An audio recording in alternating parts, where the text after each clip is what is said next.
हमारी खास पेशकश होली पर महासहयोग में आपका बहुत बहुत स्वागत है। मैं हूं आपके साथ मनुराज सक्सेना। फाल्गुन माह के शुक्ल पक्ष की पूर्णिमा तिथि को होलिका दहन किया जाता है। इसके अगले दिन रंगों भरी होली मनाई जाती है। इस साल पूर्णिमा तिथि 13 मार्च 2025 को सुबह 10:35 से शुरू हो रही है। इसका समापन 14 मार्च 2025 को दोपहर 12:23 पर होगा। ऐसे में 13 मार्च को होलिका दहन है और इसके अगले दिन यानी कि 14 मार्च 2025 को रंगों की होली खेली जाएगी। पूर्णिमा तिथि में होलिका दहन किया जाता है। बताया ये भी जा रहा है कि पूर्णिमा के साथ 13 मार्च की सुबह 10:03 से भद्रा लग जाएगा, जो रात 10:37 तक रहेगा। भद्रा में होलिका दहन वर्जित होता है। ऐसे में उसके समाप्त होने के बाद ही रात 10:38 से होलिका दहन किया जा सकेगा। 14 मार्च को होली पर्व पर रंग खेला जाएगा। उस दिन चंद्र ग्रहण का साया भी रहेगा। 14 मार्च को सुबह 10:39 पर चंद्र ग्रहण लग जाएगा, जो दोपहर 2:18 तक रहेगा। लेकिन इसका प्रभाव भारत में नहीं रहेगा। कहते हैं कि होली के दिन सभी के दिलों से शिकवे दूर हो जाते हैं और मन प्रेम के रंग में रंग जाता है। कैसे मनाएं होली, कैसे करें पूजा, तमाम सवालों पर बात करने के लिए हमारे साथ है ज्योतिषाचार्य डॉक्टर नितिशा मल्होत्रा और राकेश चतुर्वेदी जी। आप दोनों का बहुत बहुत स्वागत और होली की बहुत बहुत शुभकामनाएं। दर्शकों को भी होली की बहुत सारी शुभकामनाएं। होलिका दहन का शुभ मुहूर्त क्या है, कैसे महासहयोग होली पर है, क्या उपाय करें और बरसे कृपा, किस राशि की चमकेगी कृपा, ये सब आपको बताने वाले रहेंगे हमारे साथ ज्योतिषाचार्य। तो बने रहिए हमारे साथ। सबसे पहले मैम आपके पास में आना चाहूंगी और नितिशा जी मुझे ये बताइए कि होलिका दहन कब है और होली कब है? जी, सभी को राधे राधे और सभी को जय मां पिताम्बरा और न्यूज़ 18 के सभी दर्शकों को होली की बहुत बहुत शुभकामनाएं। तो होलिका दहन और होली का जो त्यौहार है वो पूर्णमासी फाल्गुन माह की पूर्णमासी तिथि पर मनाया जाता है, जो 13 मार्च दिन बृहस्पतिवार से शुरू होकर 14 मार्च दिन शुक्रवार तक रहने वाला है और 12:30 बजे ख़त्म हो रही है पूर्णमासी। इसलिए हम लोग 13 मार्च को होलिका दहन करेंगे और जो रंगों की होली है वो 14 मार्च को मनाई जाएगी। 13 मार्च को जो होलिका दहन का शुभ मुहूर्त है वो रात 11:30 बजे से 11:26 से शुरू होकर 12:30 बजे तक रहने वाला है। तो शुभ मुहूर्त होलिका दहन का यही रहेगा। 1 घंटा 4 मिनट का ये मुहूर्त है और बहुत विशेष मुहूर्त है होलिका दहन को लेकर के। जी, और होली के पौराणिक महत्व के बारे में राकेश जी आप बताइए। बिल्कुल, सर्वप्रथम तो न्यूज़ 18 के दर्शकों को अनंत शुभकामनाएं होली की। देखिए, होलिका पर्व जो है वह शैव प्रधान और विष्णु प्रधान दोनों ही हैं और दोनों के पौराणिक महत्व भी मिलते हैं। कहते हैं कि होली के समय जो होलाष्टक का चर्चा आती है, होलाष्टक लगने का जो जिक्र आता है, यहीं से पौराणिक कथाएं भी जो है वर्णना जी शुरू हो जाती है।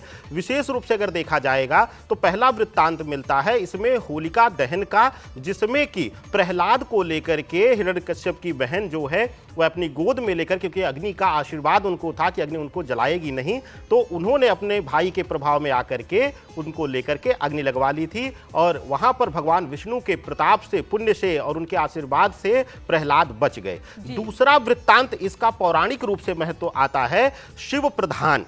कहते हैं कि इन 8 दिनों तक मां सती के शरीर को लेकर के तांडव किया था भगवान भोलेनाथ ने। तो यह शिव धर्म, शैव धर्म जिसको हम कहते हैं, शैव परंपरा कहते हैं, और वैष्णवी परंपरा, दोनों के लिए बहुत ही अद्भुत और अविस्मरणीय त्यौहार यह है। तो दोनों के लिए यह पूजनीय हो जाता है और दोनों तरह से इसके पौराणिक महत्व मिलते हैं। बिल्कुल, होलिका दहन पर भद्रा का साया भी है, इसके बारे में भी बताइए दर्शकों को। जी, तो भद्रा एक सूर्य पुत्री है जिनका जो नेचर है वो बहुत कुपित है, वो बहुत कुष्ठ है और बहुत उनको अच्छा नहीं माना जाता, बहुत क्रोधी है। इसलिए भद्रा के साए में हमारे सनातन धर्म से रिलेटेड कोई भी त्यौहार नहीं मनाया जाता है। तो होली वाले दिन सुबह 10 बजे से लेके ही भद्रा लग रही है और रात 10:38 तक भद्रा रहने वाली है। तो जब 10:30 बजे यानी 10:38 पे भद्रा समाप्त होगी, उसके उपरांत ही होलिका दहन किया जाएगा। तो भद्रा के समय कोई भी विशेष काम नहीं किए जाते, इस बात का बहुत विशेष ध्यान रखना चाहिए हम लोगों को। तो होलिका दहन 11:26 से शुरू होकर के 12:30 बजे तक होगी और भद्रा 10:38 पर समाप्त हो जाएगी। तो 10:38 के बाद ही हम होलिका दहन कर सकते हैं राकेश जी। तो ऐसे में पूजा पाठ फिर कैसे करेंगे, किस तरीके से होलिका दहन के लिए पूजा करनी चाहिए? देखिए, होलिका दहन से पहले विधिवत इसमें पूजन विधान है, क्योंकि कहते हैं, मान्यता ऐसी है कि जब प्रहलाद को लेकर के बैठी और 8 दिवस तक उनको प्रताड़ना दिया गया और उनको भय दिया गया कि अगर आप नहीं मानते हैं और वैष्णव उपासना बंद नहीं करते हैं तो आपको होलिका अग्नि में प्रज्वलित कर दिया जाएगा और आप जल जाएंगे, भस्म हो जाएंगे। तो जब 8 दिनों तक नहीं माना गया तो उस दौरान सभी देवी देवता, नर मुनि जो है वह भगवान विष्णु की उपासना करने लगे, पूजा करने लगे। यही कारण है कि जब होली रखा जाता है, यानी होलिका का जब आयोजन होता है, तो उसका भी विशेष मुहूर्त निकाला जाता है।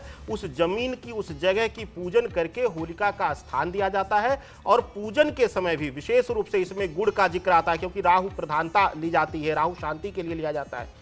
इसके साथ ही फल लिया जाता है, जो भी मौसमी सीजनल फल रहते हैं, और धूप दीप इत्यादि दिखा करके, मिष्ठान उसमें डाल करके फिर जाकर के अग्नि प्रज्वलित किया जाता है। यानी कि अपने देवी देवताओं का और कुल देवताओं का स्मरण करके उनको जो है उनका आवाहन करके उसके बाद अग्नि प्रज्वलन किया जाएगा। और जैसा कि हमारे सहयोगी ने बताया कि विशेष रूप से भद्रा के बाद लगभग 11:30 बजे के बाद ही पूजन भी आरंभ करिएगा, उससे पहले पूजन भी आरंभ आप मत करिएगा। और होली के दिन तो बड़ों पर पैरे में गुलाल लगा के हम लोग शुरुआत करते हैं और कान्हा को सबसे पहले रंग चढ़ाते हैं। होली का मतलब ही है कि रंगों का त्योहार, इसका क्या महत्व है नितिशा जी? जी, तो होली कृष्णा जी से जुड़ी हुई है। हम देखते हैं वृंदावन, मथुरा में हर तरह से होली खेली जा रही है ना। तो कृष्णा जी को सबसे सर्वप्रथम रंग लगाया जाता है और होली, कोई भी त्योहार शुरू करने से पहले हम प्रथमताए गणेश जी को नहीं भूलेंगे। तो सबसे पहले गणेश जी को नमन करते हुए उन्हें होली का रंग लगाएं, गुलाल अबीर लगाएं। उसके उपरांत कान्हा जी और राधा जी को, शिव पार्वती को, विष्णु लक्ष्मी जी को भी रंग लगाना बिल्कुल ना भूलें।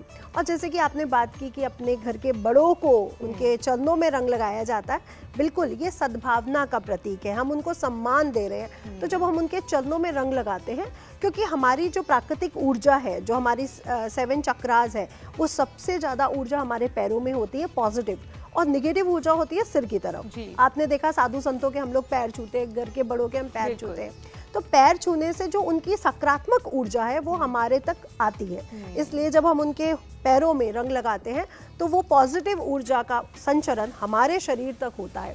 तो वो एक आशीर्वाद है, एक सद्भावना है, एक बड़ों का आदर है, जो हमारे सनातन धर्म में हमें सिखाया जाता है। इसलिए बड़ों के पैरों को हाथ लगा करके, रंग लगा करके आशीर्वाद जरूर लें इस दिन। जी। और